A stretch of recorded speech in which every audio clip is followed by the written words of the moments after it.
Hello students, now we are going to take the part Science 1 and Technology Part 1 Chapter 1 of Standard 10th.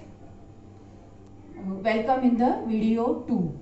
In video 1 we have learnt about the centripetal force, gravitational force as well as Kepler's first law. Now we have to see, today we have to learn the Kepler's second law. Now in second law, what the Kepler stated us, that the line joining the planet and the sun sweeps equal areas in equal intervals of time. Now you know that planet revolves around the sun in elliptical orbit.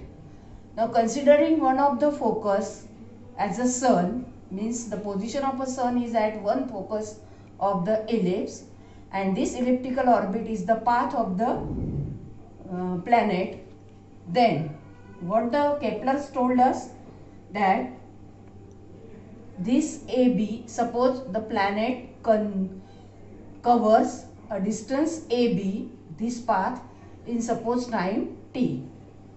Now in the same time, if it covers the distance from C to D, then this area sweeps by the planet in time t, means area of ASB is same as area of CSD.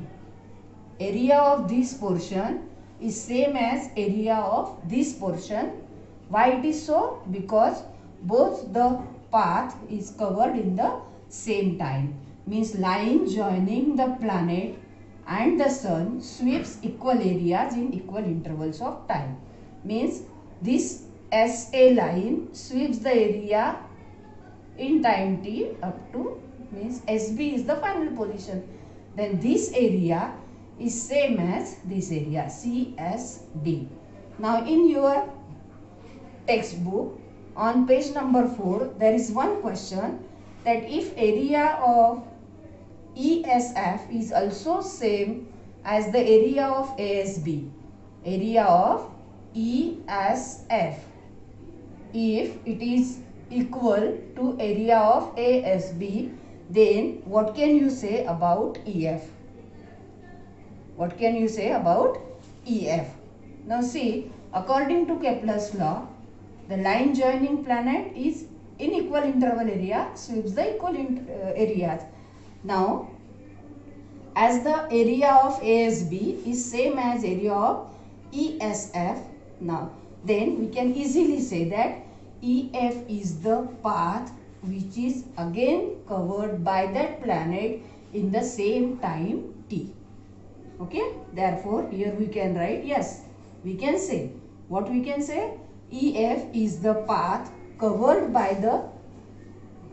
in the same time as that of for the path AB and CD, means time requires to cover AB, time requires to cover CD, and time required to cover EF distance is same for that planet, and that's why the area of this is equal to this area equal to this area. Understand? Understand the second law? Now we have to see the Kepler's third law.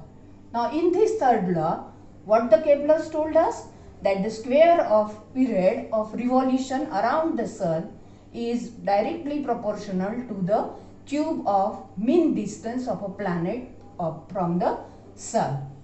Means, students, see here, the square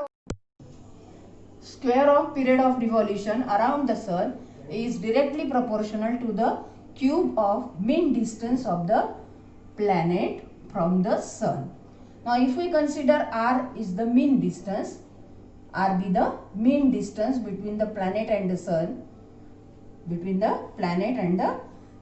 R be the mean distance, and T be the revolution, T be the period of revolution, okay, period of revolution around the sun. then this law can be stated mathematically. T square is proportional to r cube. Now you know that this is the proportionality. T square means square of the period of revolution is directly proportional to cube of the mean distance of that planet from the sun. Okay, that is T square can be written as T square equal to K into R cube, because you know that this is the proportionality, and when we want to write it in equality form, we have to take some constant. Therefore, T square equal to K into R cube, where K is the constant of proportionality. That is, we can write here T square upon R cube equal to K. Now, this is nothing but the Kepler's third law in the mathematical form. Now, here the homework for you is that write down the Kepler's 3 laws in your copy. In further video, we can learn the gravitational law of gravitation, that is universal law, which was stated by the Newton. And these 3 laws help Newton in the preparation of the mathematical formula of theory of gravitation. Thank you.